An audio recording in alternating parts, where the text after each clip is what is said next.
Welcome aboard the Ferry of Knowledge. My name is Luca, and I'll be your captain tonight. As we begin our journey, find a comfortable position, somewhere you can rest, and allow the day to slowly loosen its hold.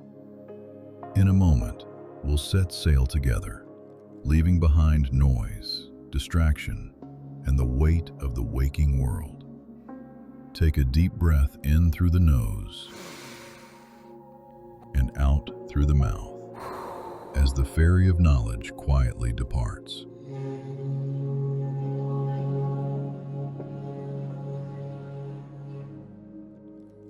The name Icarus is usually spoken at the moment of his fall. This telling begins earlier, with the quiet years before flight, the careful hands that built his escape, and the misunderstanding that turned freedom into loss. It is a story about limits, inheritance, and how wonder can outpace wisdom.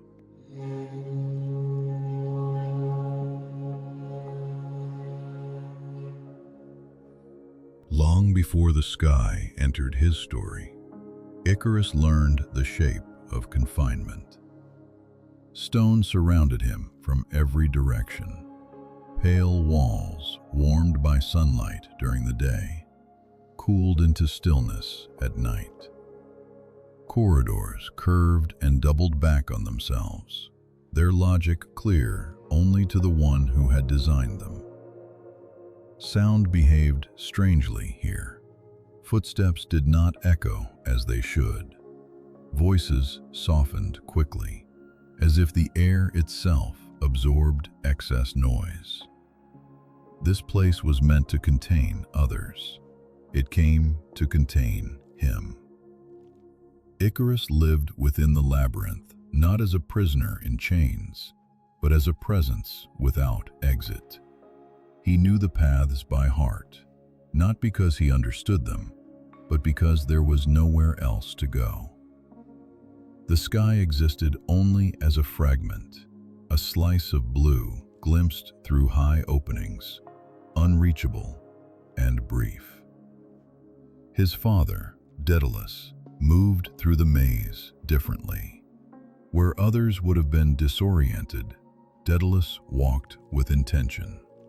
His mind had shaped these corridors long before his feet followed them. Every turn had been chosen, every dead end designed. The labyrinth was not chaos. It was precision mistaken for confusion. Daedalus had not built it out of cruelty. He had built it because he was asked to, and because his skill made refusal difficult. For Icarus, this mattered less than the outcome. He did not understand the politics that placed them here, nor the fear that had driven a king to demand walls so clever they could not be escaped. What he understood was limitation. Stone above, stone below, stone in every direction except one, up. He watched birds whenever they passed overhead, their shadows sliding briefly across the openings before vanishing. He noticed how their wings adjusted without thought, how movement and balance seemed inseparable. Flight appeared effortless, not because it was easy, but because it obeyed rules he had not yet learned. Daedalus noticed his son's attention. He saw the way Icarus lingered beneath the light, how his gaze followed motion rather than form. Curiosity had always lived in the boy, but here it sharpened into something else, a longing not merely to leave, but to rise. The labyrinth was designed to trap bodies. It did not account for imagination.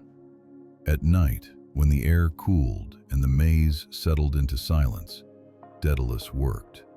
He gathered materials not meant for escape: feathers shed by birds, wax softened by careful heat, thread strong enough to bind without breaking. He tested each piece quietly, adjusting angles, measuring weight. Icarus watched.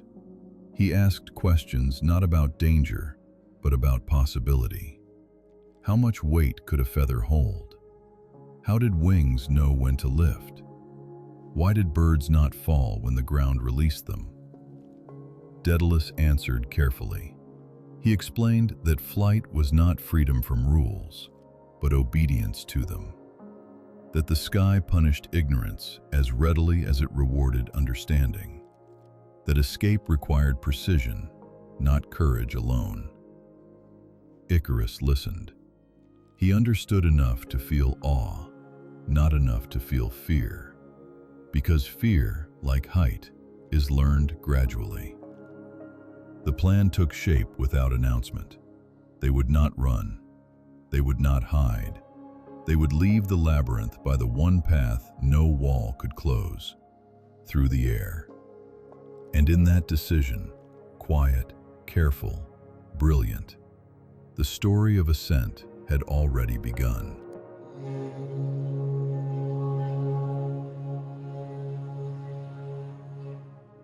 The wings were not made all at once.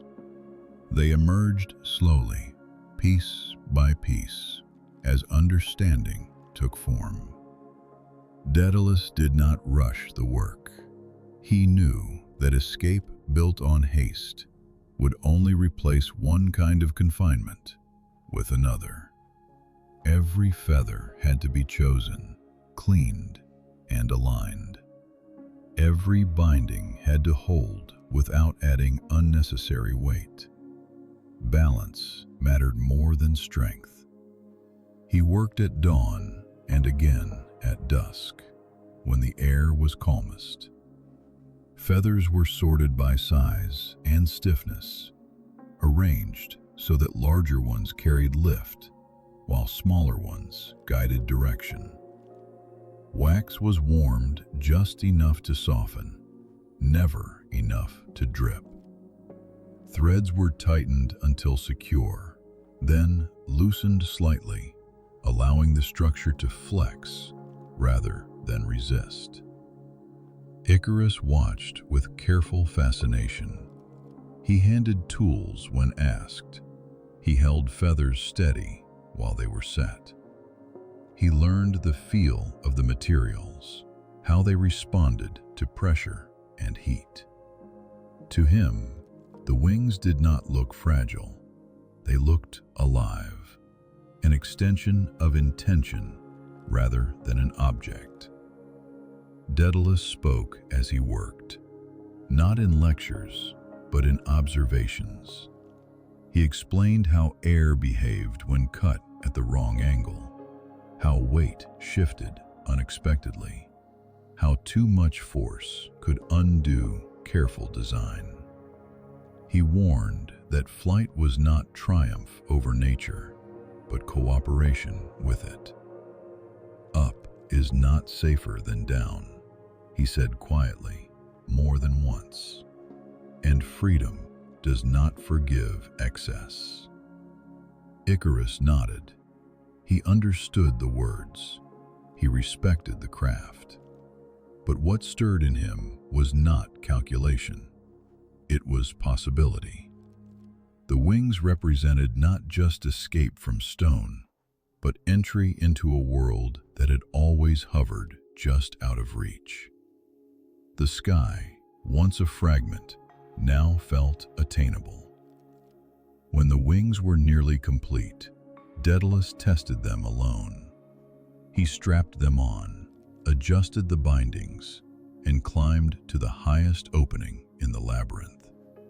The first lift was cautious, almost hesitant. The wings caught the air imperfectly, pulling him sideways before settling into balance. He adjusted, learned, refined. He returned with corrections. More feathers here, less wax there, a tighter bind at the shoulder. Icarus watched every adjustment closely. The second set of wings followed the same design, scaled lighter, shaped to his smaller frame.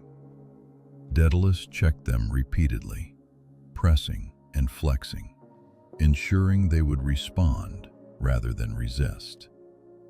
When he was finished, he stepped back and regarded his work not with pride, but with concern. The wings could carry them out, but they could not carry them anywhere they pleased. That distinction mattered. Before the day of flight, Daedalus made the rules clear, not as commands, but as boundaries. He explained where the air thinned and where it thickened, where heat softened wax, and where moisture added dangerous weight. He spoke of a narrow path between extremes, a corridor invisible but precise.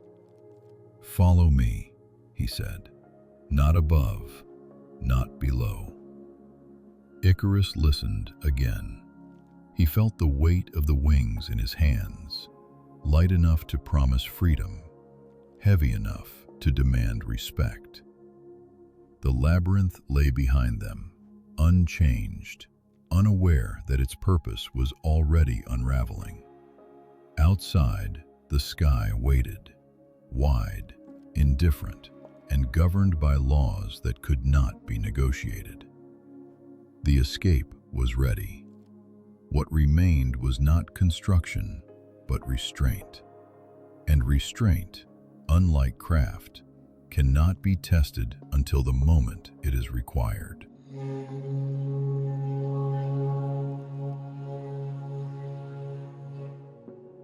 They did not leave at midday. Daedalus waited for the hour when the air grew patient, when heat had not yet begun to rise, and the winds moved gently, without ambition. The labyrinth lay quiet beneath them, its purpose exhausted, its walls unaware that they were about to be made irrelevant. Daedalus went first.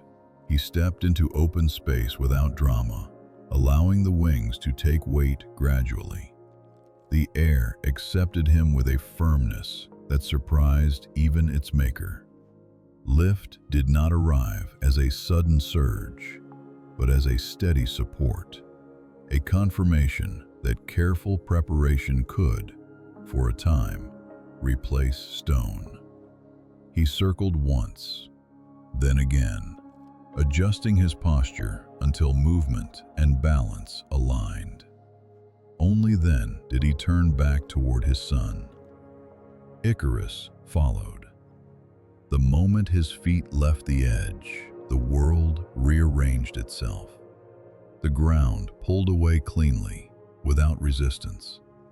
The sky expanded around him, no longer a distant ceiling, but a space that welcomed motion. His wings caught the air eagerly, responding to instinct as much as instruction.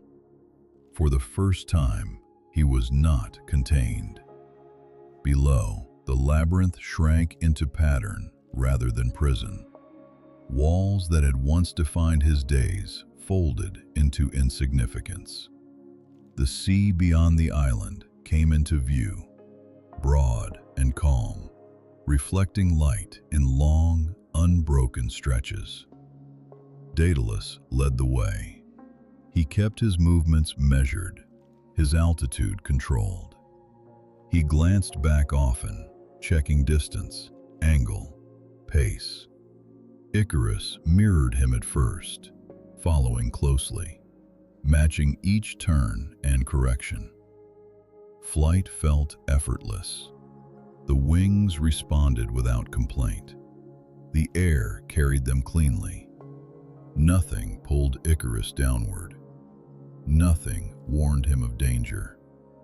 The sky, indifferent and open, offered no sign that it would ever do anything but hold him.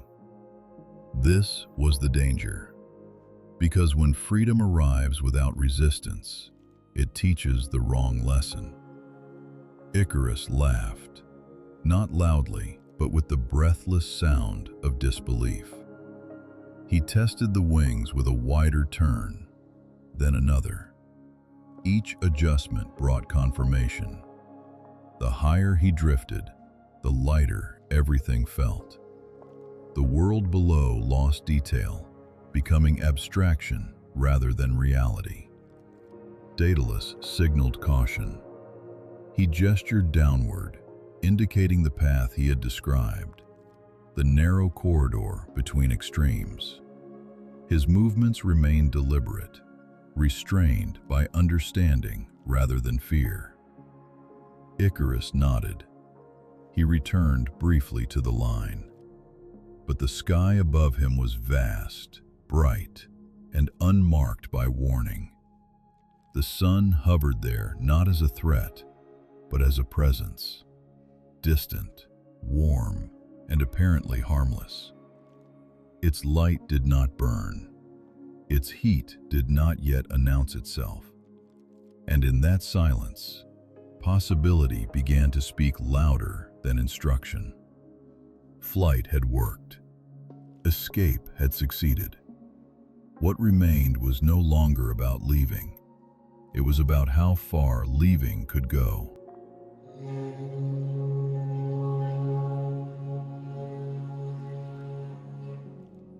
The sky did not resist Icarus as he climbed. It widened.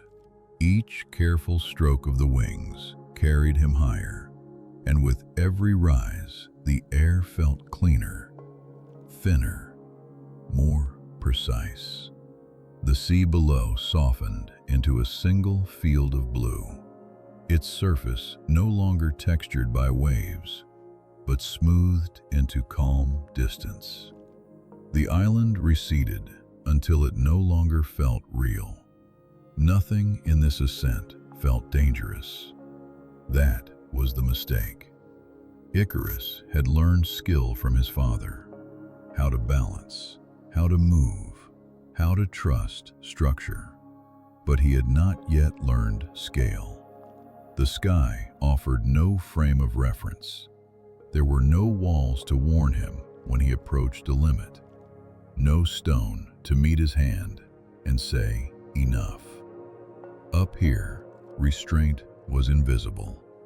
The sun shone steadily, not fierce, not distant. Its warmth felt pleasant, encouraging rather than punishing. The wings responded well. Feathers held. Wax remained firm. Every sign suggested that the path upward was as safe as the path ahead had been. Daedalus signaled again. He lowered his altitude deliberately, keeping to the middle space he had described, where air carried weight without thinning, where heat remained balanced. He knew the danger was not sudden failure, but gradual change. Icarus saw the signal. He understood its meaning. But understanding does not always arrive with acceptance. To him, the warning felt premature. The wings had not faltered. The air had not shifted. The sun had not burned. Everything about the moment suggested that the limit lay farther on, that caution belonged to an earlier stage, one that had already passed. The misunderstanding took hold quietly. Icarus believed the lesson of the wings was freedom. Daedalus had built them to teach balance. The two ideas were not the same. As Icarus climbed higher, the air began to change in ways too subtle to notice at first. Lift required more effort. Movements that had once felt effortless now demanded intention. The warmth of the sun pressed closer, no longer ambient, but focused. Still, nothing failed. There was no sudden break, no dramatic warning, only a slow shift, the kind that punishes confidence more than ignorance. The wax softened almost imperceptibly. Not enough to drip, not enough to alarm, just enough to loosen what had once been firm. Feathers adjusted, then shifted slightly out of alignment. The wings still held shape, but their responses grew uneven. One side carried more weight than the other. Balance required correction. Correction required effort. Icarus noticed the change, but misread it. He believed he needed to push harder. This, too, was natural. When something begins to fail, the instinct is not to retreat, but to assert control, to add force where precision is required. Each stroke became sharper, more urgent. The wings responded unevenly, straining against a structure never meant to endure excess. Below, Daedalus turned. He saw the change in movement immediately. The rhythm was wrong. The balance had shifted. He called out, not in anger, not in command, but in fear sharpened by knowledge. But sound did not travel upward as quickly as confidence did. And the sky, vast and indifferent, offered no barrier to stop what had already begun. The ascent had crossed into something else. Not rebellion, not arrogance, but the quiet moment when wonder outruns wisdom, and height is mistaken for safety.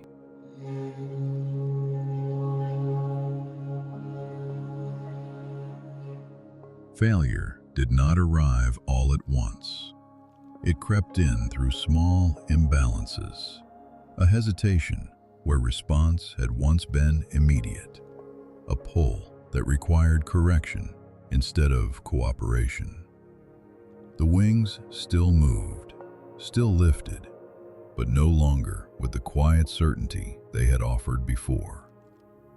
The sun's warmth pressed closer now, no longer distant, no longer gentle. It was not malicious, it simply was. Heat did what heat has always done.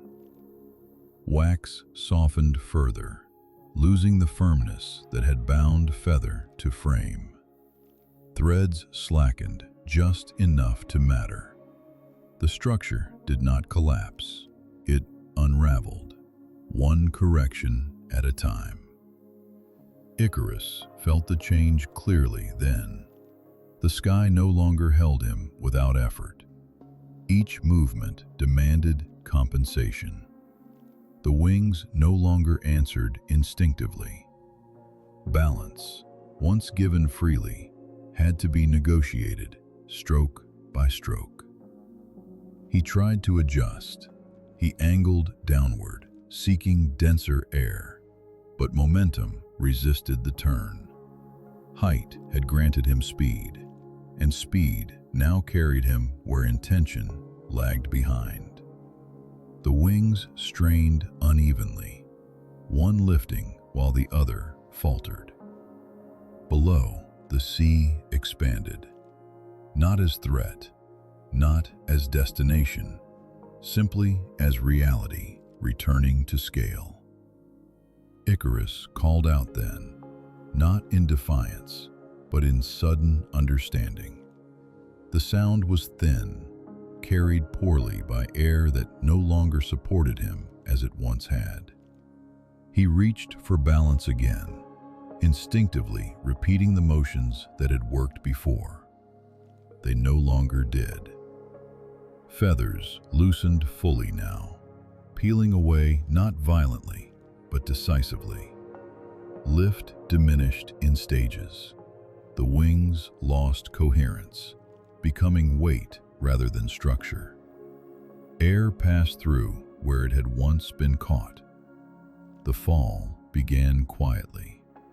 There was no scream of wind, no dramatic plunge, just the steady, unmistakable shift from being held to being returned.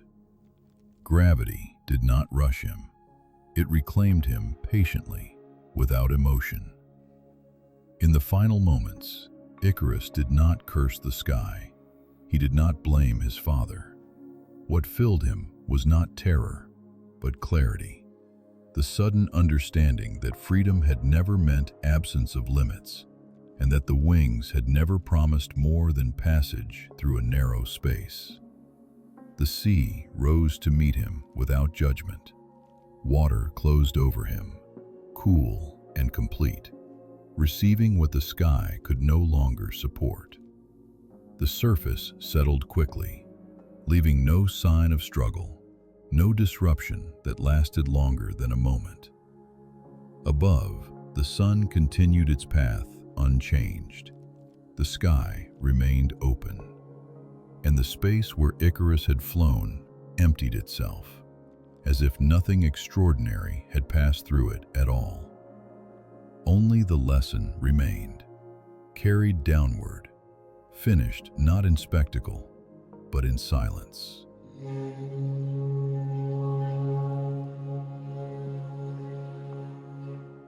Daedalus felt the loss before he saw it. The rhythm behind him broke, a subtle absence where motion had been steady. He turned instinctively, already knowing what the sky would show him. Feathers drifted where a form had been. The air held no body now, only the memory of one. He descended at once, not in panic, not in hope, but in urgency sharpened by understanding. The wings carried him down with the same obedience they had always shown him. He followed the path he had warned against leaving, returning to the denser air where balance still held. The sea received him quietly. He searched the surface until it was clear there would be nothing to find. No movement disturbed the water.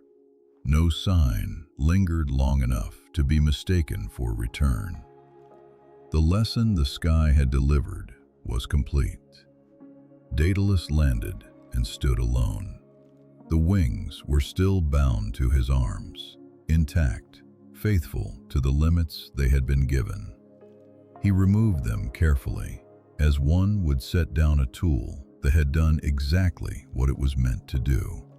No more, no less. He did not speak.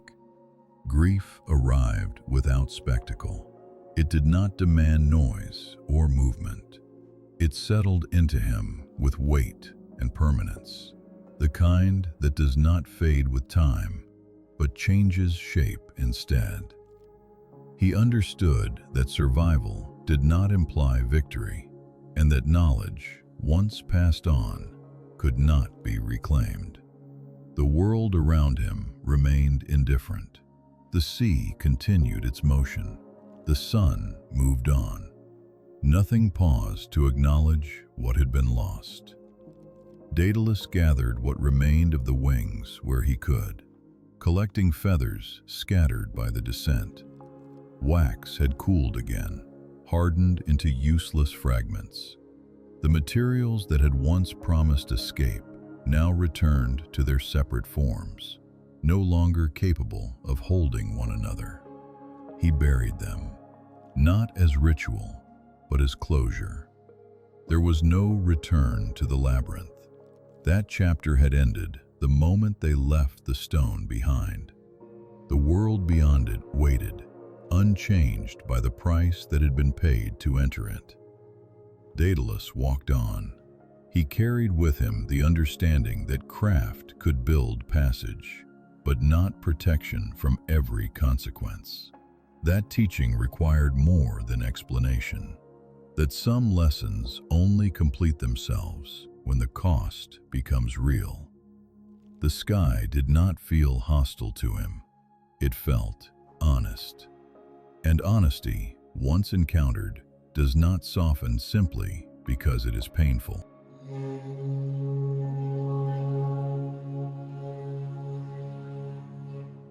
The people who heard the story later did not hear it all at once. It traveled in fragments. A craftsman who who escaped a prison no one else could, a boy who flew too close to the sun, a fall that ended in silence. Each telling emphasized a different moment, shaped by the fears and values of those who repeated it. Some spoke of ambition, others of disobedience. Few spoke of misunderstanding. What endured most clearly was the image of flight itself, the audacity of leaving the ground, the brief certainty that the sky could be mastered. The fall became a warning, not because it was dramatic, but because it was final. There was no reversal, no lesson learned in time to change the outcome. Daedalus did not correct the story. He understood that stories are not preserved to honor accuracy alone. They survive because they are useful. The world remembered Icarus as a boundary made visible, a reminder that limits exist even where they cannot be seen. Yet beneath the warning, another truth remained. Flight had worked. For a time, stone had been left behind. Walls had been made irrelevant. The wings had carried both father and son beyond a prison designed to hold forever. The method had not failed. The failure had come from expecting the method to protect against excess. This distinction mattered. It meant the story was not about punishment, but proportion. Not about ambition being wrong, but about ambition untethered from understanding. The sky had not rejected Icarus. It had simply refused to adjust itself to him. Over time, the story settled into place. It was told to those who built, to those who sought more than what was given, to those who confused height with safety. It reminded them that skill opens doors, but wisdom decides how far one may go once they are open. Icarus became a name spoken at the edge of action, not to forbid movement, but to slow it, just enough to ask whether the next step was ascent or excess. And in that pause, the story continued to do its work.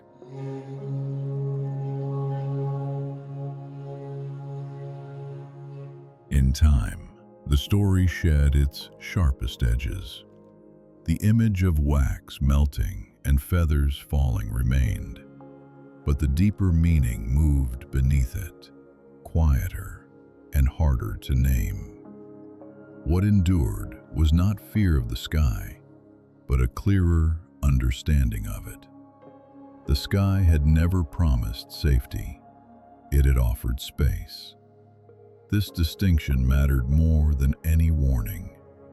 Space invites movement. It allows ascent. But it does not adjust itself to intention. It does not soften its laws for those who misunderstand them. The air carries what it can carry and releases what exceeds its balance. Those who learned from the story understood this. They did not stop building. They did not stop reaching. They learned to measure. Craftsmen refined their work with greater patience. Leaders learned that authority without limits collapses inward. Parents understood that guidance must be accompanied by restraint, not imposed too late, not withdrawn too early. The story of Icarus became less about the fall and more about the moment before it, the point where instruction was heard but not yet integrated, the instant when possibility drowned out proportion.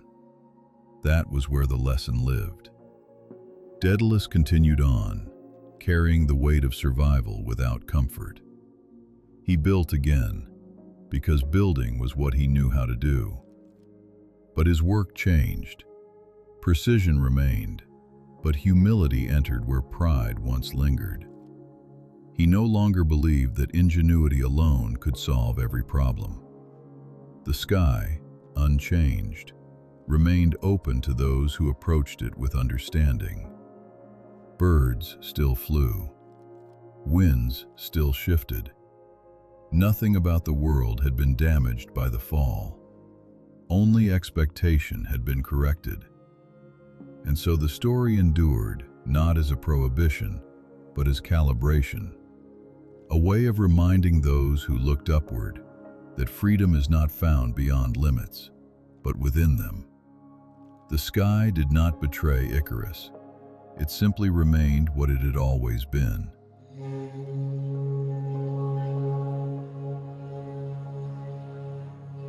When the world settles after the story, nothing looks different. The sea continues its slow breathing. The sky remains wide and unmarked. Birds still pass overhead, their wings cutting clean paths through air that has never learned to remember who once challenged it. What remains is not visible. It is a measure carried quietly, the understanding that ascent is not the same as escape, and that freedom does not cancel the need for restraint. The story leaves behind a pause, placed gently between desire and action. Icarus is remembered not only for how he fell, but for how briefly the impossible became real. Stone was left behind. The sky was entered. For a moment, confinement loosened its grip on the world. That matters.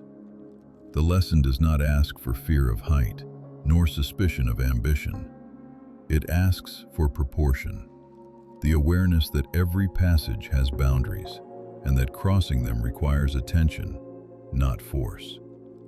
Daedalus walks on in the telling, not redeemed, not condemned. He becomes the figure who knows what can be built and what cannot be undone. His craft survives. His understanding deepens. He carries forward the knowledge that some lessons cannot be taught fully, only prepared for. The sky remains unchanged. It offers space, not permission. It allows flight, not exemption. Those who remember the story do not stop looking upward. They learn to look longer, to weigh movement against meaning, to recognize when rising has crossed into excess. And so the story rests, not because it has finished speaking, but because it has found the place where it belongs.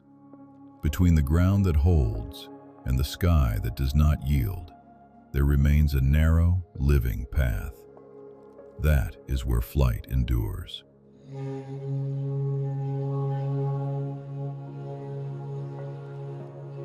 As the story settles, the ancient world grows quiet once more. The places remain, even as the moment passes. Stone holds its shape. Paths rest where they have always been, worn smooth by time rather than memory. In Greek mythology, stories do not vanish when they end. They linger, not as events, but as presence. A mountain remains long after the footsteps have faded. The sea continues its slow movement, indifferent to names and outcomes alike. You can imagine the land at rest now. The palace stands silent beneath the sky. Columns catch the last light of the day before shadow returns. Courtyards empty, and the warmth stored in stone releases itself slowly into the evening air. Somewhere nearby, the sea breathes against the shore. Waves arrive without effort, then withdraw again, leaving the surface of the water smooth and dark. The horizon softens, and the line between sky and sea becomes less distinct. Time moves differently here. There is no need to follow it, no need to mark where one moment ends and another begins. The ancient world continues in its own rhythm, steady and unhurried. In these stories, gods once walked among mortals. Heroes crossed land and sea. Monsters rose and fell. And yet, what remains most constant is the stillness that follows. You might imagine a path now, not one that leads anywhere in particular, but one that simply exists. It curves gently through open land, bordered by stone and earth, familiar and unchanged. There is nothing required of you along this path, no destination to reach, no choice to make. The path continues whether you follow it or not. Above, the sky deepens. Stars appear one by one, distant and steady, placed gently into the dark. They remain unmoving, watching over land and sea alike, as they have for countless nights before this one. The world feels wide here and calm. Stories return to the places that shaped them. The sea keeps its secrets. The land holds its silence. And as everything settles back into its natural balance, there is nothing more for the story to do. It has found its place. And somewhere, beyond the edge of the land and the darkening sea, the Ferry of Knowledge continues its quiet passage, its lantern dimmed, its wake smoothing